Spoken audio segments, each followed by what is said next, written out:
षट्द्रव्य गुण पर्याय और प्रमाण का, जड़ कर्म चेतन बंध कारू कर्म के अवसान का, कह कर स्वरूप यथार्थ जग का जो किया उपकार है, उसके लिए जिन वाणी माँ को वंदना शत बार है, वंदना शत बार है, वंदना शत बार है। नमः सिद्धेभ्यः वन्दितु संवसिद्धे, ध्रुवमचलमणोवमं गतिं पत्ते, वोच्छामि समय पाउर निनमो सुध केवली भणिदं। नमः समय साराय स्वानुभूत्या चकासते, चित्स्वभावाय भावाय सर्वभावान्तरच्छिते, अनन्तधर्मणस्तत्त्वं पश्यन्ति प्रत्यगात्मनः, अनेकान्तमयी मूर्तिर्नित्यमेव प्रकाशताम्।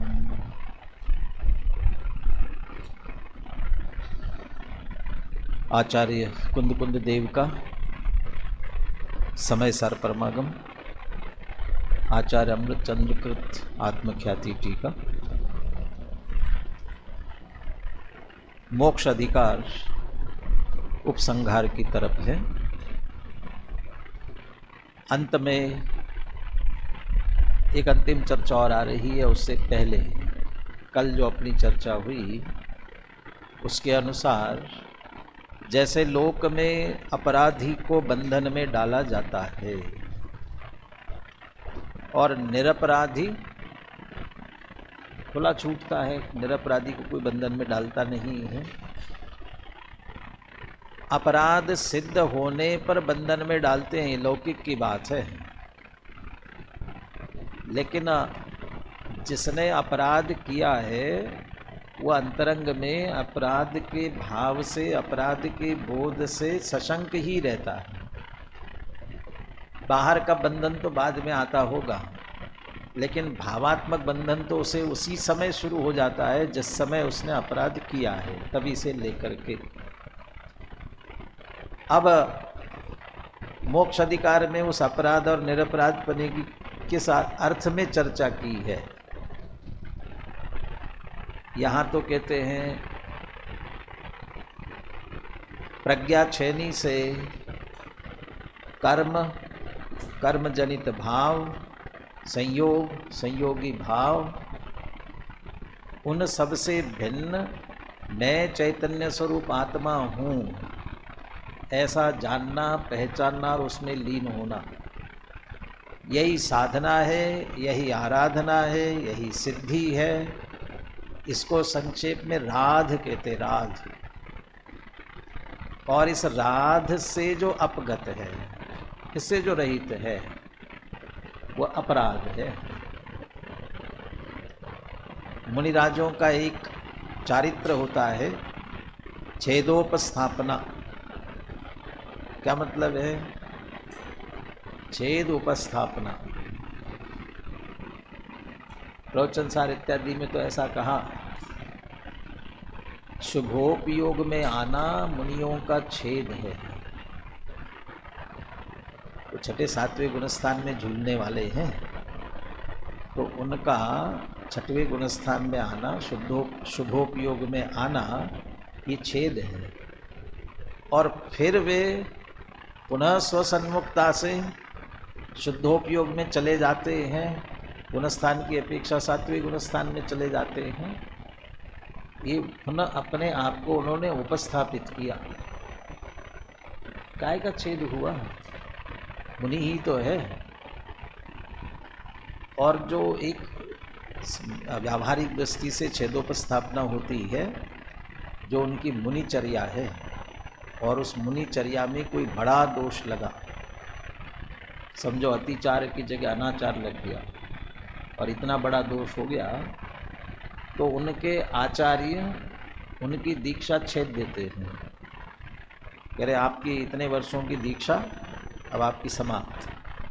अब आप ये मानकर चले कि आप नव दीक्षित है अभी के,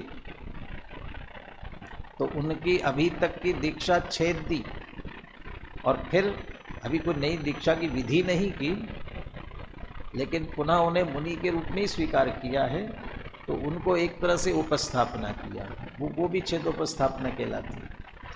लेकिन ये हर समय जो शुद्धोपयोग, अरे शुद्धोपयोग से शुभोप में आए, इसका मतलब वह आत्म आराधना से उतनी देर के लिए च्युत हुए हैं। जब वो छेद और वो अपराध के रूप में कहा जा रहा हो, जो निरंतर ही आत्म आराधना से रहित है, उनकी तो क्या स्थिति है।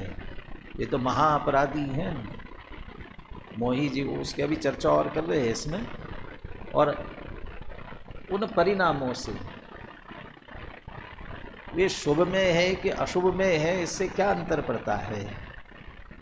शुभ में हो तो पुण्य का बंध होगा, अशुभ में होंगे तो पाप का बंध होगा।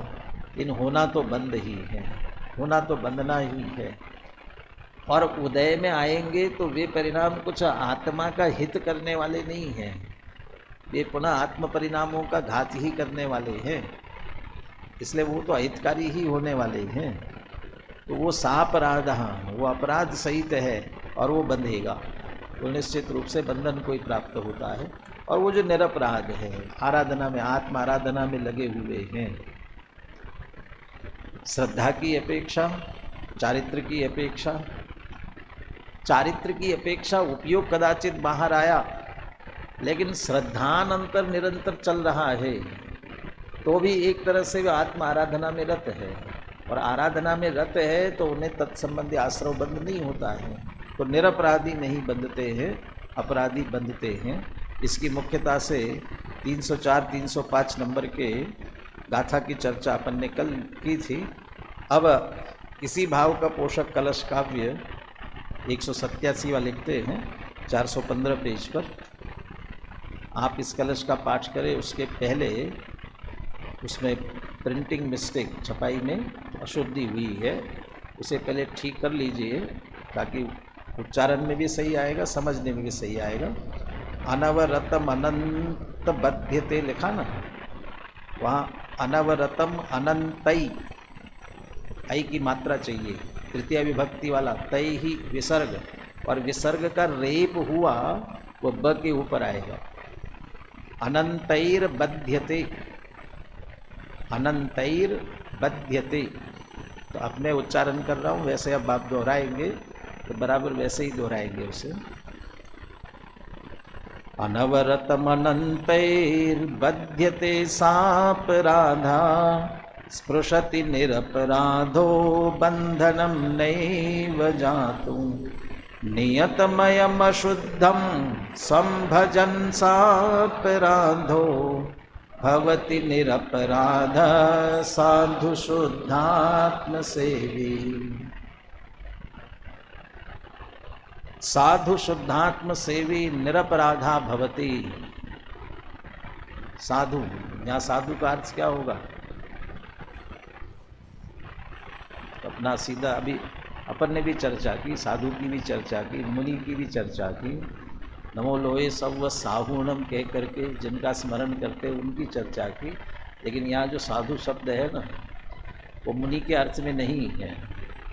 साधु आपके संस्कृत में उसको दूसरे शब्द दे तो सुष्ठु, माने अच्छी तरह, तो अच्छी तरह जो शुद्धात्म सेवी है वो निरपराध है। पहले तो ये कह रहे हैं सापराधा अनवरतम अनंतई बध्यते, जो सापराध है ना वो निरंतर बंधता है। काय से? अनंतई, अनंत कर्मों से बंधता है। ऐसे तो जब तक भी आश्रव बंद है तब तक समय प्रबद्ध, और समय प्रबद्ध भी सिद्धानंतिम भागम, अभव्य ब्रह्म सिद्धों से अनंत में भाग और अभव्य जीवों से अनंत गुणे, इतने कर्म तो प्रति समय आ ही रहे हैं ना, तो वैसे भी अनंत तो बंद ही रहेगा। लेकिन यहाँ अपराध की बात कर रहे हैं।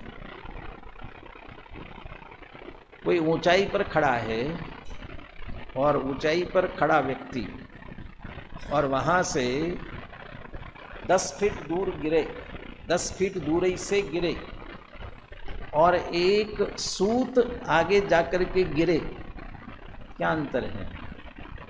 क्या अंतर होगा? गिरना तो नीचे ही है, वो ज़्यादा दूर जाकर के गिरा और ये थोड़ा सा अगल में हुआ, बगल में हुआ, थोड़ा सा सूत भर, और वहाँ से गिरा तो भी जाना तो उसे नीचे खाई में ही गिरना है। तो इसका अर्थ वह शुद्ध आत्मा से खिसक गया, अब खिसक करके अशुभ में चला गया, बहुत दूर चला गया, या शुभ में देवशास्त्र गुरु के समागम में चला गया, उसके उपयोग गया, इससे क्या अंतर पड़ता है? लेकिन वहाँ से तो हटा। वो हटना, एक हटना तो होता है कि वापस आधार के लिए उससे नीचे न गिर जाए, इसलिए एक आधार के रूप में अशुभ, अधिक अशुभ, अशुभतर, अशुभतम में जाकर के मोक्ष मार्ग से ही छूट जाए, आत्म आराधना से ही च्युत हो जाए, इसके लिए शुभ भाव का आश्रय लेना, शुभ भाव का आधार लेना, वो तो एक आधार के रूप में है। लेकिन वो उसे भी वे अपने आप में मजबूरी समझते हैं, ये तो मजबूरी है, और जो ठाठ से उसका आश्रय लेकर के वहीं रह जाए तो, उसका ही सहारा लिए तो, वो देवशास्त्र गुरु का आश्रय ले लेते, ऐसा मान लेवे कि देवशास्त्र गुरु के आश्रय से बस अब हो गया, इसी से मुक्ति हो जाएगी, ऐसा मान करके यदि आश्रय ले लेता है तो फिर वह सापराध, तो फिर अपराध पने में आ गया, और वह अनवरतम, फिर निरंतर बंद शुरू हो गया। देखो दोनों तरफ की बात है। ज्ञानी है तो ज्ञानी के निरंतर संवर निर्जरा है, ज्ञानी के, फिर तो वह खाते पीते उठते बैठते सोते, अरे यहाँ तक कि आरंभ माने व्यापार धंधा कर रहा हो, विषय कषाय का सेवन कर रहा हो, तो भी निरंतर निर्जरा चल रही ज्ञानी के, क्योंकि ये सब करते हुए भी निरपराध है। और दूसरी तरफ जो सापराध है और वो उस अपराध सहित कुछ भी कर रहा हो, पूजा पाठ, व्रत, उपवास, नियम, संयम, स्वाध्याय कर रहा हो, तत्व का चिंतन विकल्प पूर्वक कर रहा है, विकल्पों में आया वहीं अटका, निर्विकल्प होकर अनुभूति में नहीं पहुंच रहा है, और वो विकल्पों में आकर अटक करके हो गया, मेरा काम तो पूरा हो गया, ऐसा समझकर यदि अटक गया वहाँ, अभी अपराध है। और वो निरंतर बंध रहा है, वो निरंतर, वो सापराध अनवरतम अनंत ही बद्धते, अनंत कर्मों से बनता है। अभी उसका संसार कितना, अभी कितना संसार उसका, अनंत संसार है, अभी अंत आया ही नहीं। और जिसने आश्रय ले लिया निरपराध, निरपराध की अगली पंक्ति भी पढ़ते हैं, स्पृशति निरपराधो बंधनम नैव जातु, और जो निरपराध है उसे बंधनम नैव जातु स्पृशति, बंधन उसे बिल्कुल भी स्पर्श नहीं करता है, बंधन स्पर्श नहीं कर सकता, छू नहीं सकता है। जो अच्छे दृढ़ होता है ना, गलती नहीं की होगी, वो इतनी दृढ़ता से कहता है हाथ नहीं लगा सकते हो, तो उसको है दृढ़ता है अपने अंदर में, और वो अपराध किया हुआ होगा तो वैसे ही घबराता है। कबीर का एक दोहा आता है, घर कबीरा का गल कटों के पास, जैसा जो करेगा सो भरेगा, बंदा तू क्यों हुआ उदास।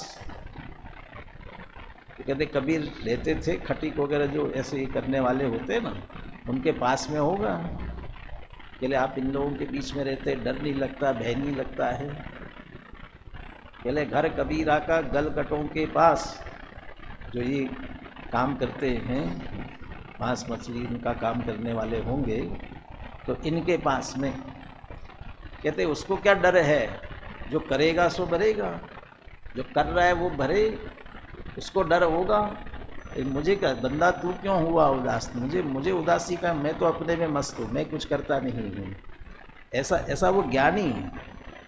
बंधनम नहीं वजात तो स्पृशति, बंधन उसे स्पर्श भी नहीं करते हैं। मुख्य रूप से मिथ्यात्व का बंधन ही सबसे बड़ा बंधन है।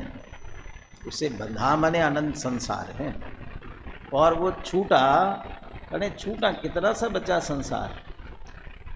अधिक से अधिक साधिक 2000 अर्ध पुद्गल परावर्तन, अर्ध पुद्गल परावर्तन काल भी हो ना तो भी सीमित हो गया है, और सीमित हुआ है।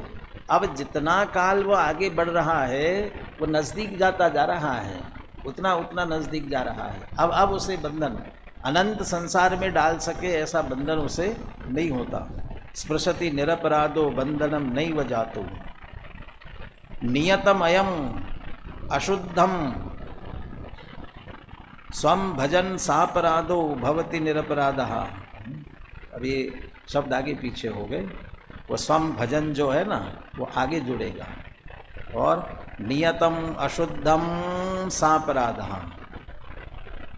जो अशुद्ध निरंतर, नियतम अयम अशुद्धम सापराध, जो नियम से अशुद्ध है, अर्थात अपने आप को देह सहित मानता है, रागी मानता है, द्वेषी मानता है, संसारी मानता है, जो जानता मैं शुद्ध हूँ वह शुद्धता को प्राप्त हो, जो जानता मैं अविशुद्ध हूँ वह अविशुद्धता को प्राप्त हो।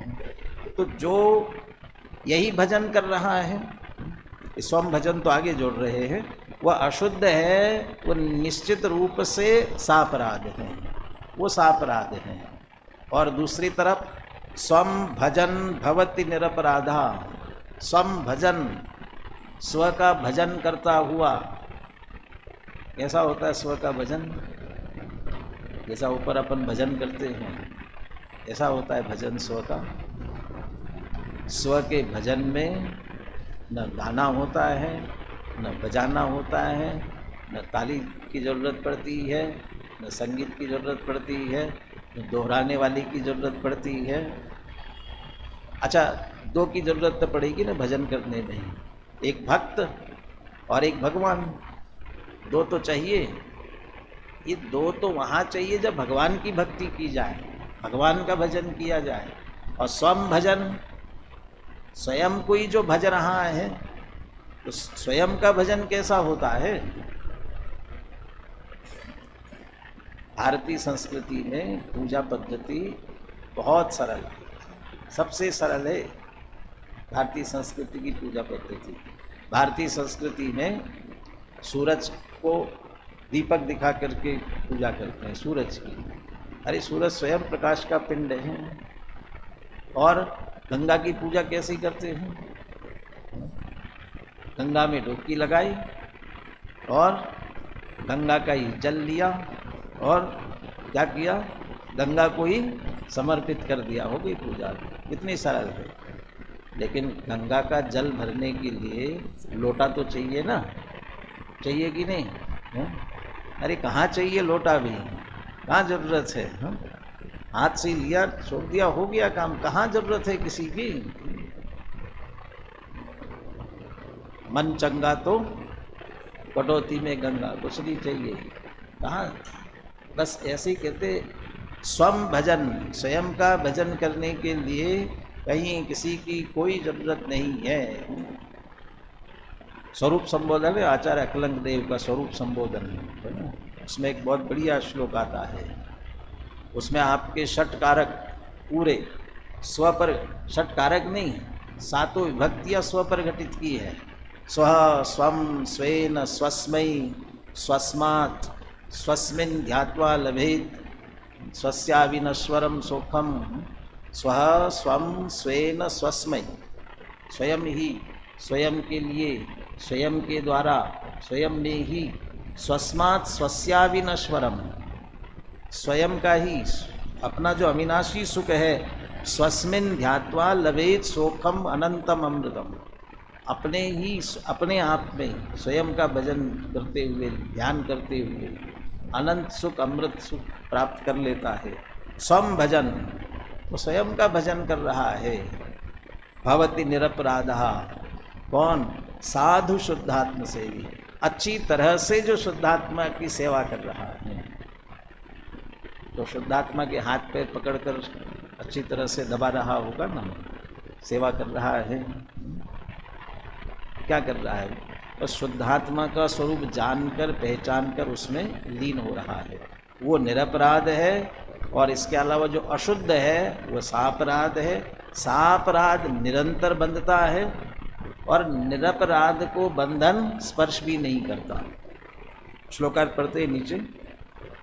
अपराधी आत्मा अनंत पौद्गलिक कर्मों से बंधन को प्राप्त होता है और निरपराधी आत्मा बंधन को कभी स्पर्श भी नहीं करता। अज्ञानी आत्मा तो नियम से स्वयं को अशुद्ध जानता हुआ, अशुद्ध मानता हुआ और अशुद्ध भाव रूप परिणमित होता हुआ सदा अपराधी ही है। ये भजन शब्द वही लगा दिया है। क्या? स्वम अशुद्धम भजन, वहाँ लगाना है। अपन ने स्वम भजन स्वयं के भजन की तरफ ले लिया, लेकिन यहाँ लेना है स्वम नियतम अयम अशुद्धम भजन सापराधा। यदि अपने आप को अशुद्ध ही भजन कर रहा है, और हमारा यही तो भजन चलता रहता है। एक स्वस्थ होने के लिए एटो सजेशन की एक वो पद्धति चलती है। एटो सजेशन का मतलब क्या? अपने आप को सजेस्ट करो बार बार कि क्या सजेस्ट करो? मैं स्वस्थ हूँ, मैं स्वस्थ हूँ, मैं अस्वस्थ नहीं हूँ। जब थोड़ी बहुत तकलीफ हो रही हो तब भी अपने आप को स्वस्थता महसूस करो। और थोड़ा सा ढीला हुआ, प्रवचन में क्यों नहीं आए, सिर दर्द कर रहा था, पेट में दर्द हो रहा था। अब आपकी शुरुआत हो गई ना, आज सिर दर्द कर रहा है, आज सिर दर्द कर रहा है, मेरा सिर दर्द हो रहा है। आपने ऑटो सजेशन क्या दिया? सिर दर्द हो रहा है, सिर दर्द हो रहा है। अभी नहीं भी हो रहा होगा ना तो और हो जाएगा, और हो जाएगा ना? और थोड़ा सा हो गया, सर नहीं नहीं मैं बिल्कुल स्वस्थ हूँ, कुछ नहीं हुआ मुझे, कुछ नहीं हुआ मुझे। ये ऑटो अपने आप को, स्वयं को, और हम निरंतर अरे हम तो संसारी है। वो कहा ना, जैसे जानते नहीं हैं, कुछ भी समझते नहीं हैं। किसी ने कहा कोई सामने वाले से, गुणस्थानों में आपका कौन सा गुणस्थान होगा? आप तो पहले गुणस्थान में होंगे। अरे नहीं साहब, पहला नंबर हमारा कहाँ, पहला नंबर तो आपका होना चाहिए। अब वो दूसरों को कर देता है। मैं तो, हम तो रागी द्वेष, हम तो संसारी, हमारा कहाँ नंबर लगने वाला है, हम तो संसारी। तो जो अपने आप को संसारी समझ रहा है, संसारी ही मान रहा है। ये कहते गुरुदेव के संदर्भ में ऐसा कहते ना, पहले के गुरु गधा समझते थे अपने शिष्यों को और मुर्गा बनाते थे। बिल्कुल कुछ नहीं आता तुमको, गधे हो, चलो मुर्गा बन जाओ। और एक गुरु ऐसा मिला जो कहता है भगवान हो और भगवान ही बनो, वो भी भगवान। अपने आप को इससे कम मत समझो। अपने भीतर झांक, अपने भीतर झांक, अपने अंदर झांको ना, तो क्या दिखता है यहाँ पर?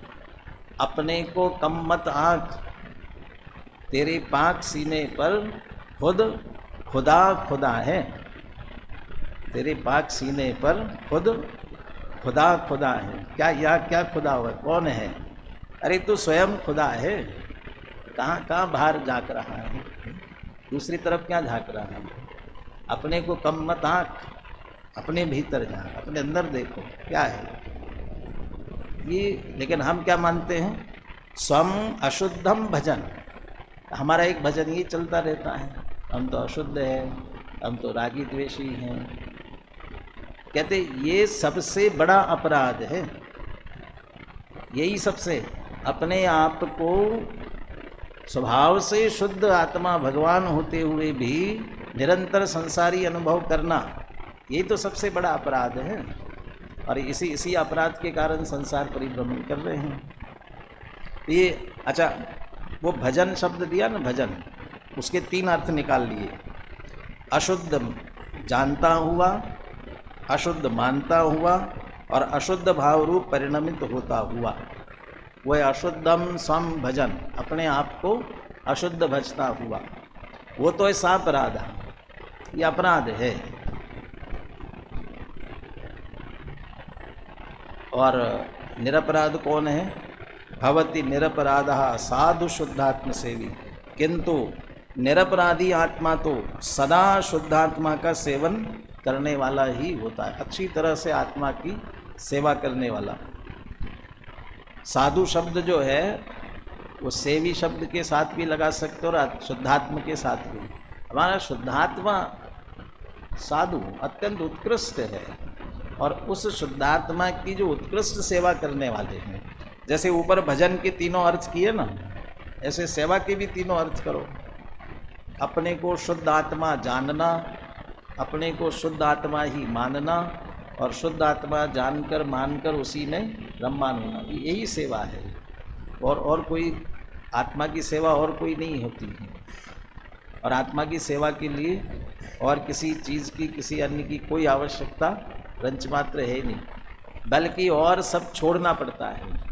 यहाँ तो कुछ आवश्यकता ही नहीं, बल्कि और जो कुछ भी है वो छोड़ रहा है। माँ चिट्टः माँ चिंतः और माँ चिट्टः माँ जंप माँ चिंतः।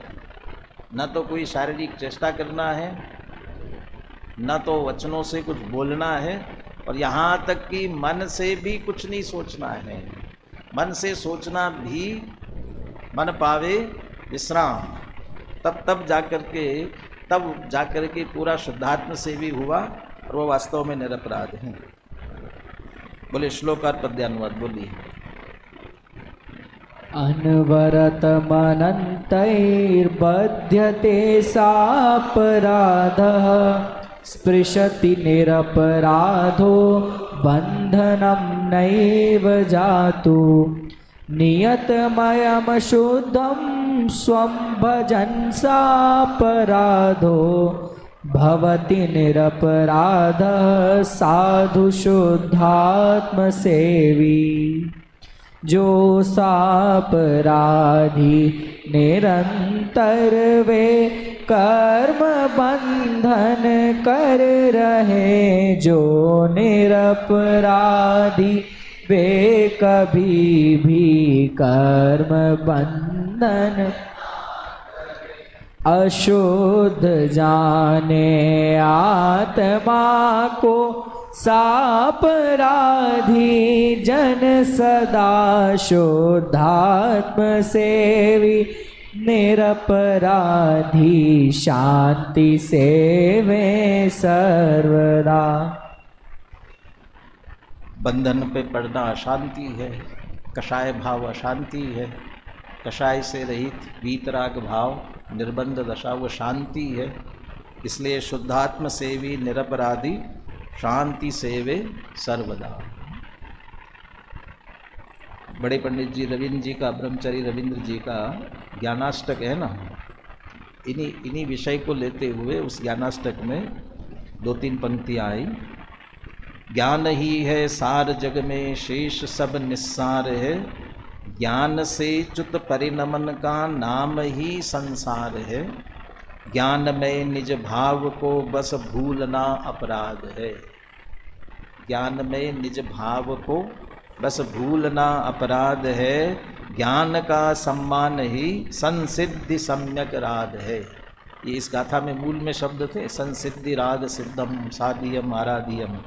ज्ञान का सम्मान ही माने मैं स्वयं ज्ञान में हूँ, ज्ञान स्वरूप आत्मा हूँ, ये स्वीकार करना ही, ये सम्यक सिद्धि संसिद्धि राध है, ये आराधना है। अब बनारस दास जी इसी की चर्चा 3 दोहों में करते हैं। 178 पेज निकाल लीजिए अनुशीलन में।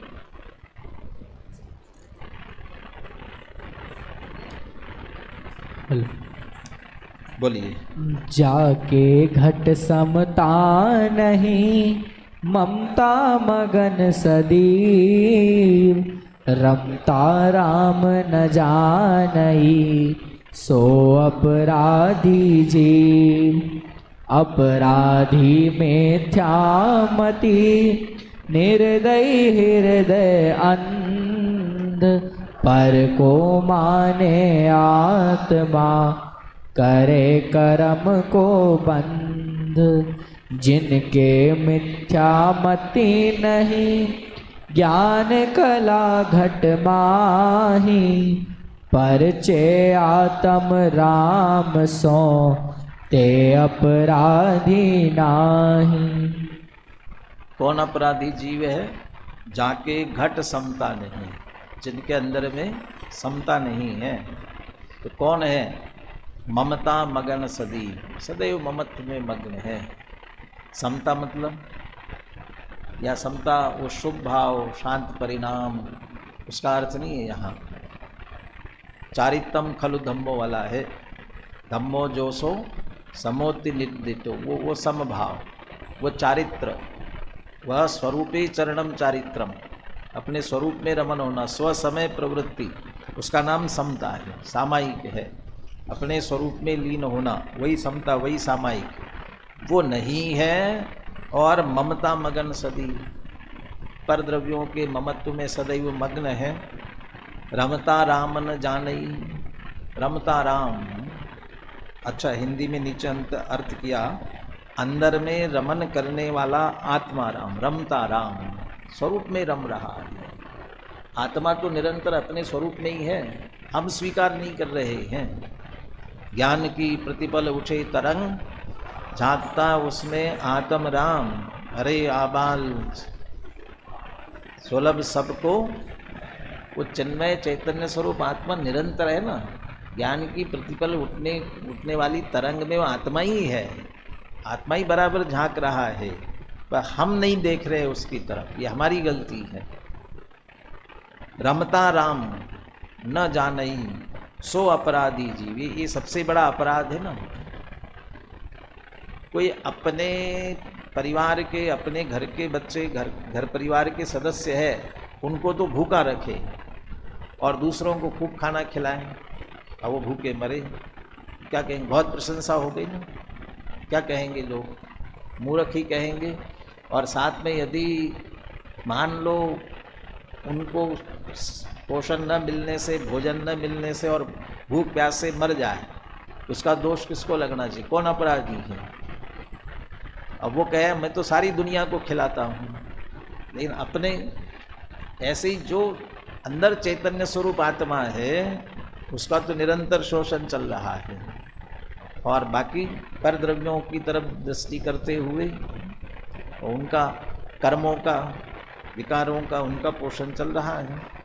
सो अपराधी जीव, अपराधी मिथ्यामति, निर्दय हृदय अंध, वो निर्दय है और हृदय सा अंधा, अंधा हृदय वाला है।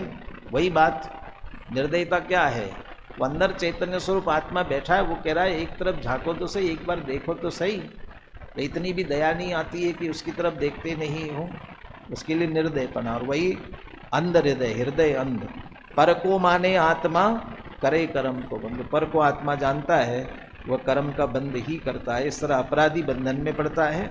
अब इसके विपरीत, जिनके मिथ्यामति नहीं, ज्ञान कला घट माही, मिथ्यात्व रूपी अंधकार चला गया, मिथ्या बुद्धि चली गई और ज्ञान रूपी कला अंदर जागृत हो गई।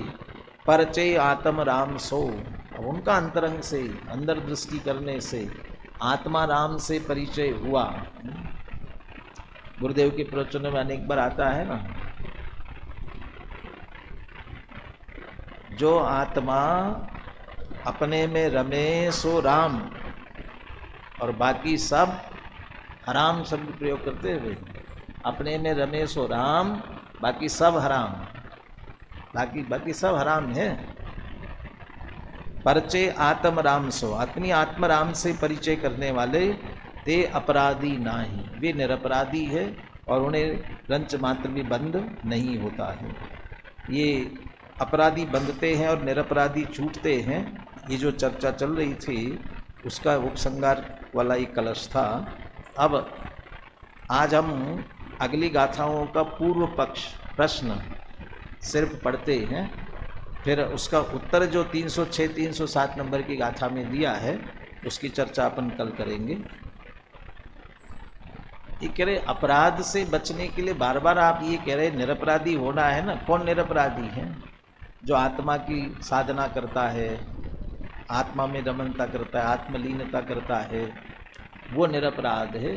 कह रहे इसकी कोई ज़रूरत नहीं है, वो आत्मा इतना सूक्ष्म है, हमारी तो जानने करने में आता नहीं है।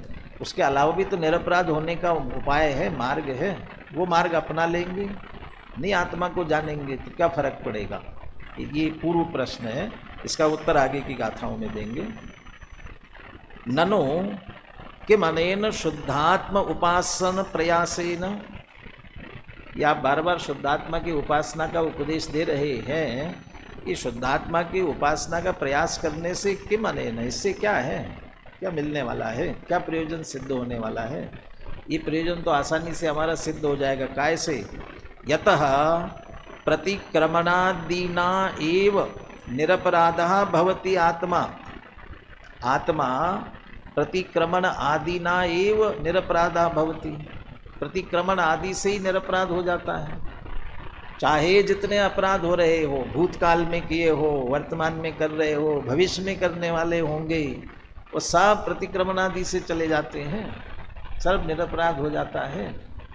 अभी ये 8 बातें आने वाली हैं और 8 का संक्षेप में लक्षण दिया, उतना तो अभी अपन पढ़ेंगे क्योंकि उन्हीं शब्दों का प्रयोग पुनः पुनः आने वाला है। प्रतिक्रमण आदि की 8 बातें हैं, वो जो गाथा पढ़ेंगे उसके साथ उसे पढ़ लेंगे।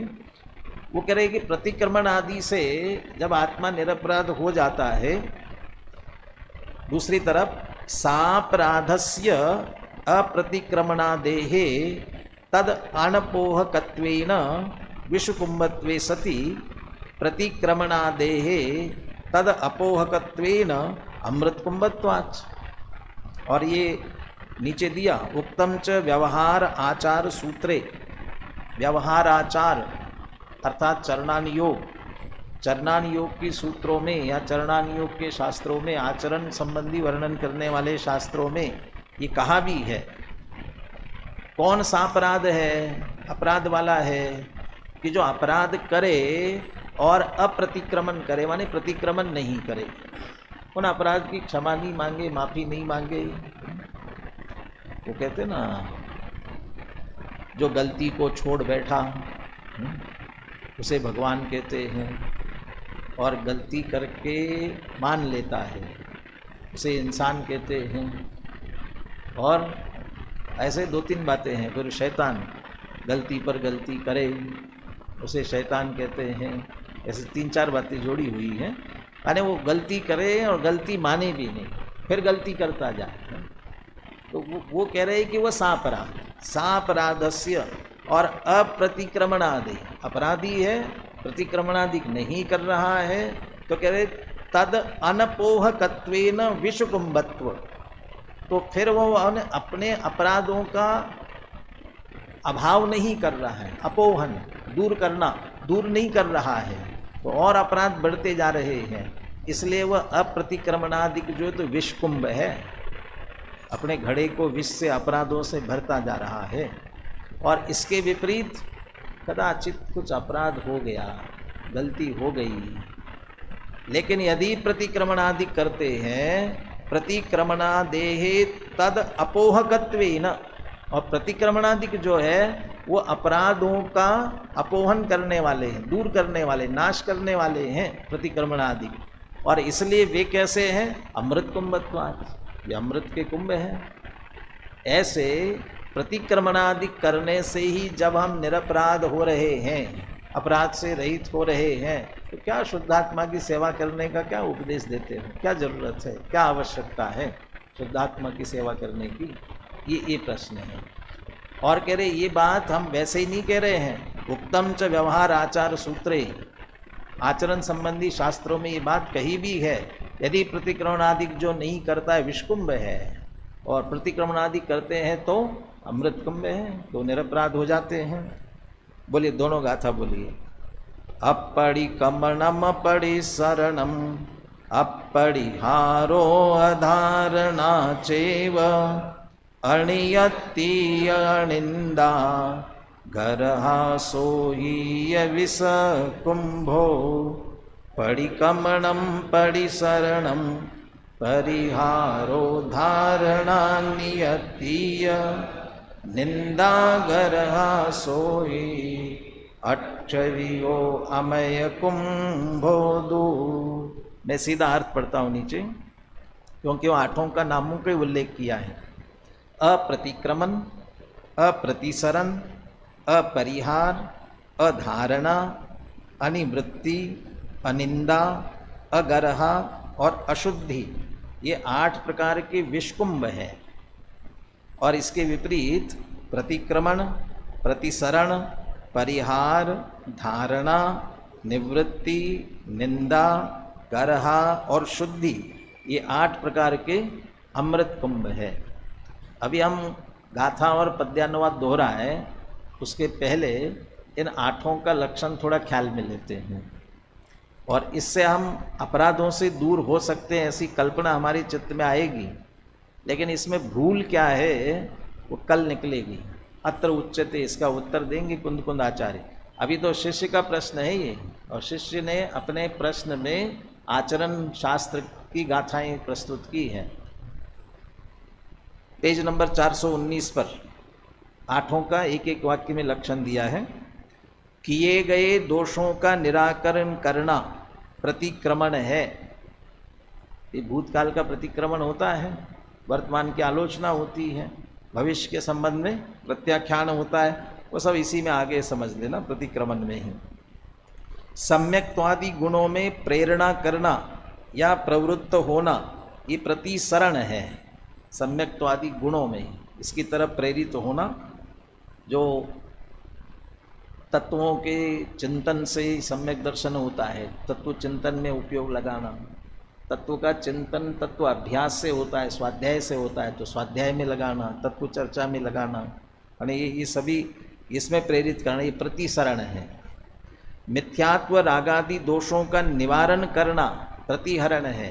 विपरीतता छूटती जाए, हाँ, उसके लिए 12 भावनाओं का चिंतन करे, वैराग्य भावनाओं का चिंतन करे, विचार करे, ये प्रतिसरण है, प्रतिहरण है। पंच नमस्कार आदि मंत्रों और प्रतिमा आदि बाह्य द्रव्यों के अवलंबन से चित्त को स्थिर करना, वो धारणा है। वो ध्यान, ज्ञानार्णव वगैरह में ध्यान की धारणाएं आती है ना, उसमें पिंडस्थ, पदस्थ, रूपस्थ इत्यादि की सभी धारणाएं हैं। वो सब चित्त को एकाग्र करने के लिए आलंबन लेते हुए, और जहाँ द्रव्य संग्रह में ये ध्यान का लक्षण दिया ना, वह ध्यान के मंत्र भी दिए हैं। एक अक्षरी भी है, 2 अक्षर का भी है, 5 अक्षर का भी है। 29 16 56 चतुर्दुग मेघम च जवह झाये परमेठिवाय वाणम और गुरुपदेशेण अन्नम च। 35 अक्षर वाला कौन सा है? वो नमोकार मंत्र पूरा। और वो बहुत सारे उसमें मंत्र दिए, उनका भी चिंतन करो, का उनका भी मनन करो, उनका भी विचार। उससे क्या होता है? चित्त स्थिर होता है, एकाग्र होता है। और एकाग्र चित्त, स्थिर चित्त से आत्मस्वरूप का विचार करो। उसके लिए तो इसको नाम दिया धारणा। बाह्य विषय कषाय आदि में ईहागत चित्त का निवर्तन करना, निवृत्ति। विषय कषाय में मन जा रहा हो ना, इच्छा हो रही हो, ईहा, उसका हटाना वहाँ से, वहाँ इच्छाएं वहाँ न चली जाए, इससे इसको क्या निवृत्ति। अपने आप की साक्षी से दोषों को प्रकट करना निंदा है। स्वयं के लिए, किसी दूसरे के सामने न भी करे, नहीं मुझसे आज ये गलती हो गई, ऐसा नहीं होना चाहिए था, अब मैं आगे से नहीं करूँगा, ऐसा स्वयं ने, इसको क्या कहा? निंदा। और गुरु की साक्षी से दोषों को प्रकट करना, वह गरहा है। गुरु के पास जा कर के, आज मुझसे बड़ी भूल हो गई है, भविष्य में मैं नहीं करूँगा और इसके लिए आप उचित मुझे दंड दीजिए, तो वहाँ जा कर के कहेंगे तो क्या कह रहेगा? गरहा। और किसी प्रकार का दोष हो जाने पर प्रायश्चित लेकर उसका शोधन करना शुद्धि है। गुरु के सामने गरहा की, गुरु ने कोई प्रायश्चित दिया, दंड दिया, तो उसका दंड का वो करते हुए अपने आप को शुद्ध कर लेना, वो शुद्धि है। ये 8 तो बहुत अच्छे हैं ना, तो बहुत अच्छे हैं। अपराध से दूर हो जाएंगे, तो अपराध से दूर हो जाएंगे, निरपराध हो जाएंगे, इसलिए ये अमृत कुंभ है। और जो ये न करे, इसके विपरीत गलती करे, अपनी निंदा भी नहीं करे, भूल भी न माने, गुरु बता रहे कि तुमसे गलती हुई है फिर भी मानने तैयार नहीं, तो उसका अनिंदा। अगर हाँ इसके विपरीत तो विषकुंभ है वो इस रूप में उसे लेना। अब बोलिए दोनों गाथाएं और पद्यानुवाद बोलिए।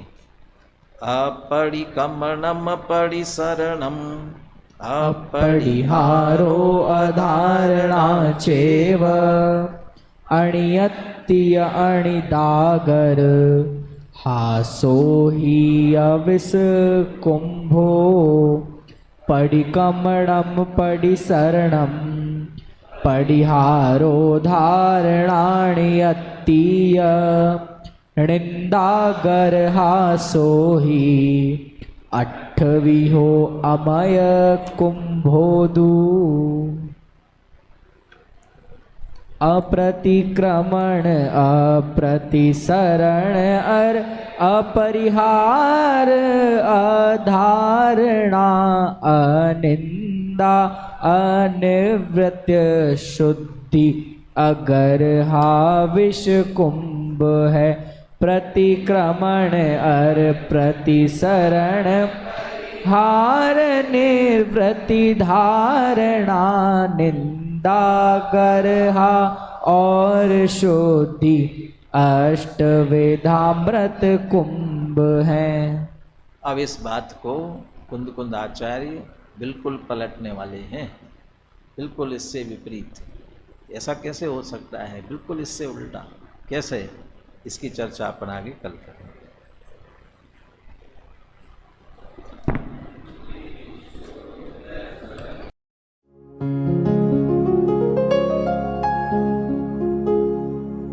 निज निधि निज में बताए यह अनंत उपकार है, उसके लिए जिन वाणी माँ को वंदना शत बार है, वंदना शत बार है, वंदना शत बार है।